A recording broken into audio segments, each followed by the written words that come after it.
Olá, sejam muito bem-vindos. Aqui é o canal Movimento do Povo Brasileiro. Meu nome é Marcos Mendes, eu moro aqui em Santo André, São Paulo. Desde o início do governo Bolsonaro, ele tem sofrido ataques do Congresso, do Senado e, mais especificamente, nos últimos dias, ele tem sofrido ataques do STF e especificamente do TSE, que é presidido pelo ministro Luiz Roberto Barroso, o Supremo Tribunal Eleitoral. Devido às denúncias que o Bolsonaro tem feito, principalmente nas fraudes que teriam supostamente acontecido nas últimas eleições, tanto de 2018 quanto em 2014. Aí as pessoas me perguntam muito aqui nos comentários, nos vídeos que nós postamos, mas Marcos, por que o Bolsonaro não toma nenhuma atitude referente a esses ataques, principalmente nas interferências dos ministros do Supremo Tribunal Federal e especificamente do ministro agora, Luiz Roberto Barroso,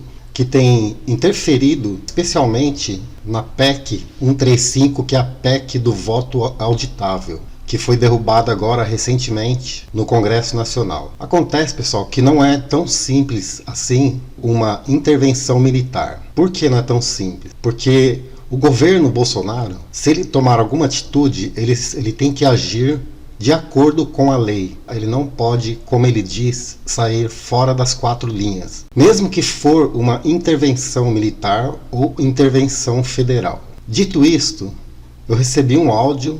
Claro que eu não vou revelar quem me mandou esse áudio para preservar a pessoa que me mandou.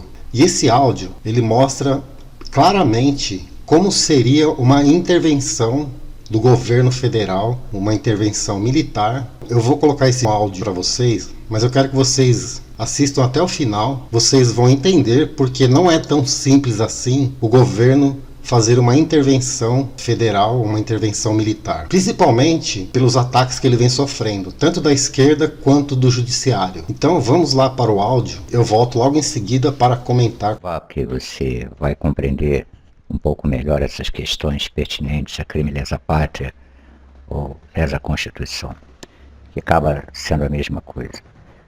O crime lesa pátria é quando um funcionário do governo, especificamente qualquer funcionário, qualquer poder da República, ousa cometer um ato indecoroso contra a própria República.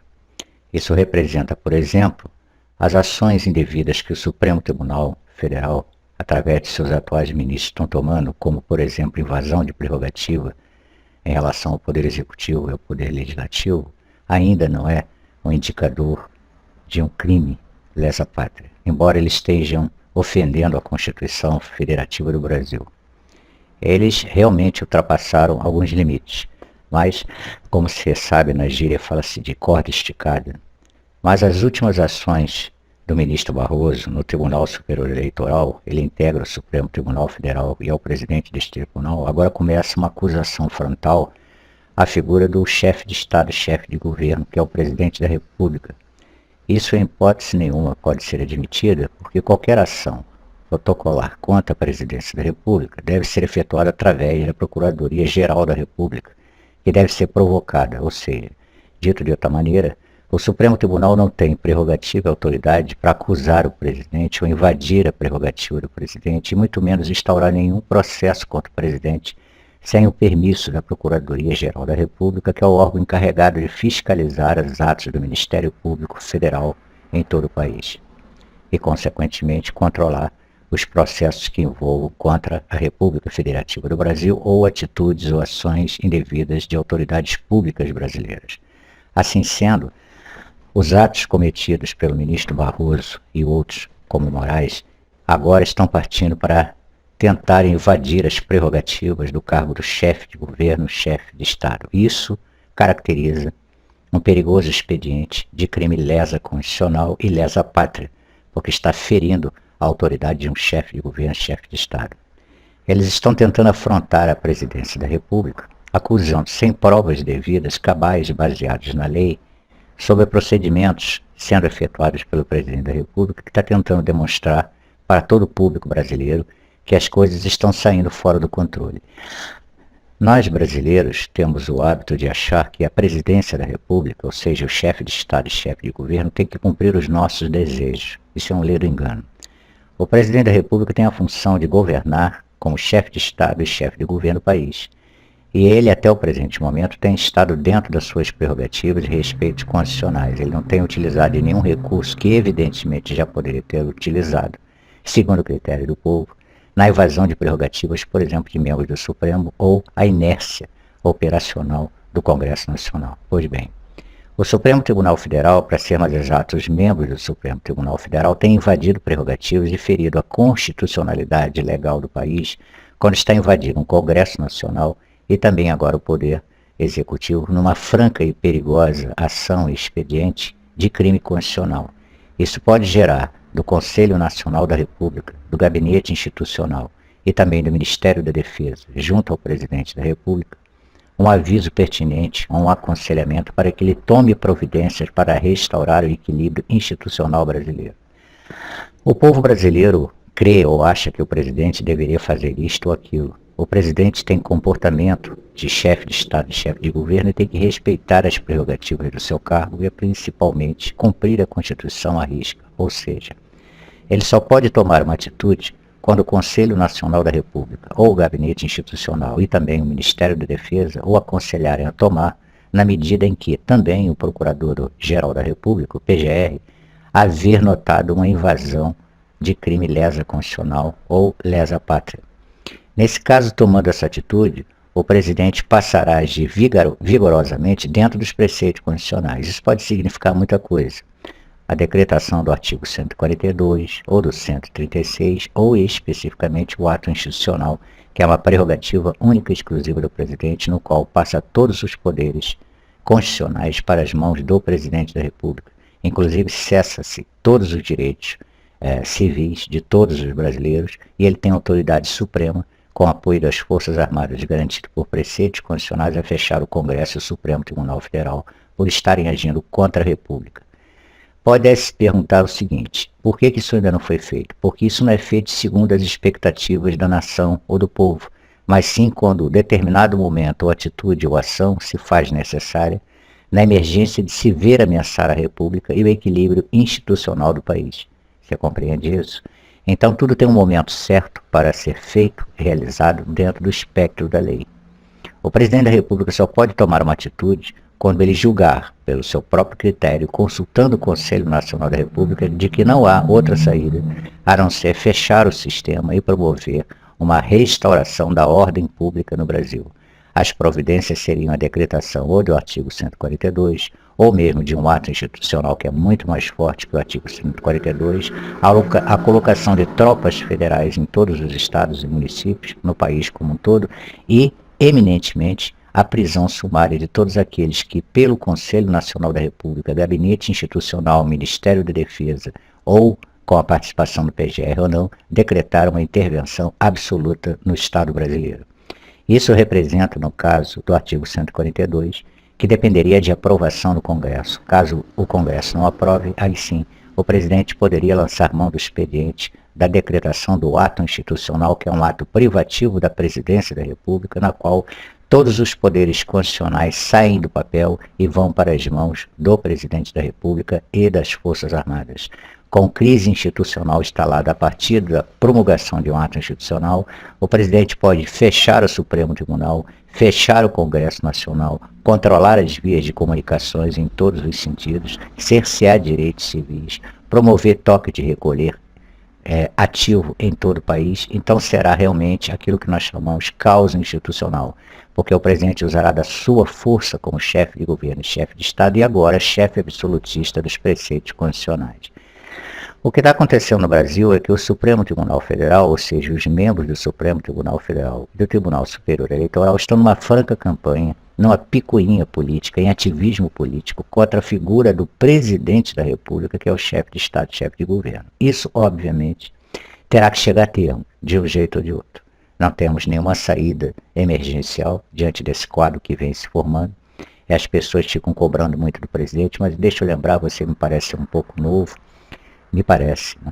Na época de 31 de março de 1964, as pessoas pensam que foi só a vontade do presidente. Não foi. Não foi apenas pela manifestação do povo na rua, ou o pedido do Congresso à época, ou da mídia, reunidos num só coro, que pediram intervenção militar constitucional naquela época, não.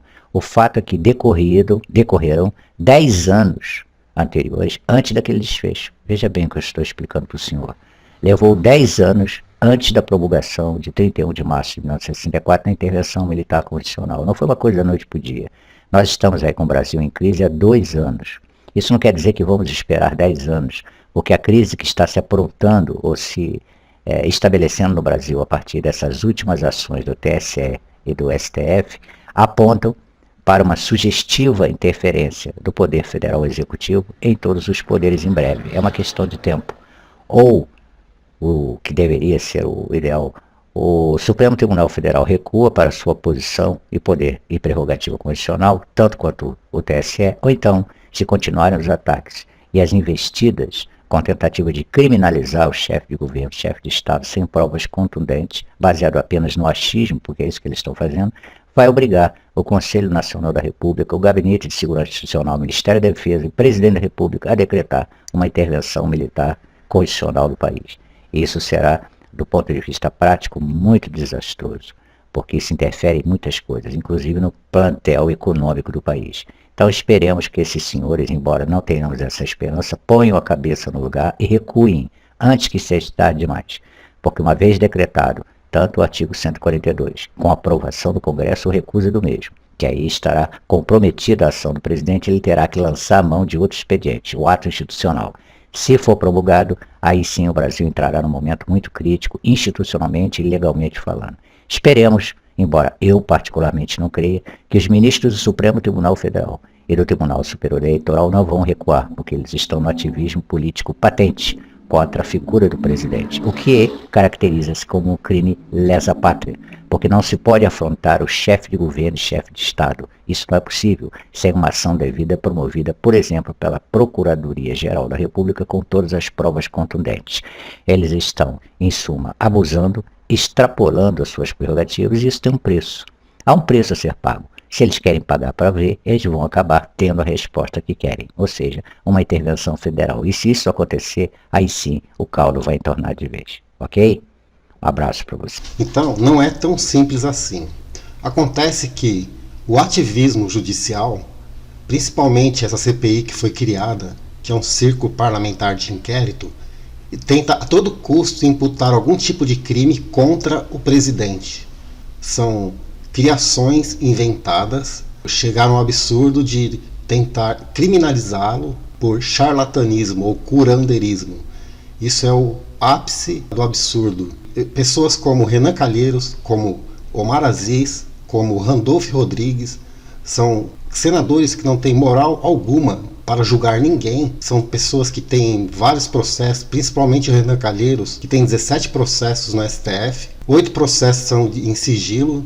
Ele é réu em um processo e tem mais 8 correndo. Que correndo não, está parado, né? Porque os processos contra ele não correm. Tentando desgastar o governo a todo momento, com a ajuda da mídia esquerdista militante, que todos nós sabemos. Vamos pegar, por exemplo, o UOL. Se você pegar todos os blogueiros do UOL, são todos esquerdistas, todos lulistas. E ainda tem o agravante que o STF, agindo contra a Constituição, soltou um bandido condenado a 20 anos para concorrer à eleição em 2022. Vocês acham que o povo vai aceitar isso? Um ladrão na presidência? E agora, recentemente, o Alexandre de Moraes, a pedido do ministro Barroso, do TSE e do STF também, ele incluiu o presidente naquele inquérito do fim do mundo ou inquérito das fake news, que é um inquérito que corre em sigilo, ninguém sabe por que a pessoa é acusada, eles fazem busca e apreensão na casa de jornalistas, prendem deputado, sem prova, sem crime, sem nada. Então, eles estão, como disse agora no áudio, essa pessoa, eu não posso revelar quem é, que os ministros do STF, eles estão pagando para ver o que vai acontecer.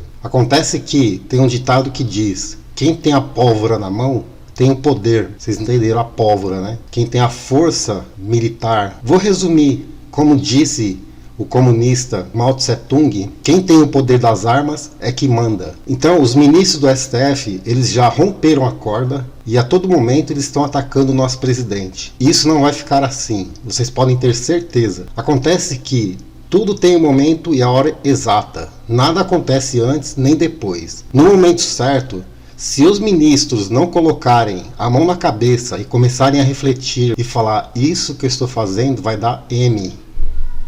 Vai dar M muito grande.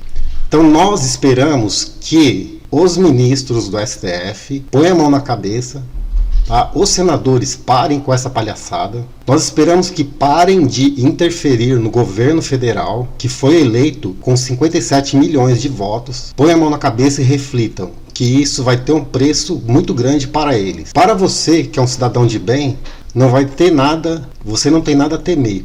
Mas os bandidos que estão lá, o sistema, os corruptos, os vagabundos, esses sim, esses aí, eles podem temer a mão pesada das Forças Armadas. Esse foi o vídeo, compartilhem, vamos mostrar por que ainda não aconteceu a intervenção do governo federal. Meu nome é Marcos Mendes, eu falo aqui de Santo André. Antes, pessoal, eu quero pedir uma coisa para vocês, que está assistindo aqui nas páginas do Facebook, são 11 páginas, tem um botão abaixo que é Apoie Agora. Se você puder nos apoiar com o nosso trabalho, nós continuaremos a produzir conteúdos como esse. Um abraço e até o próximo vídeo.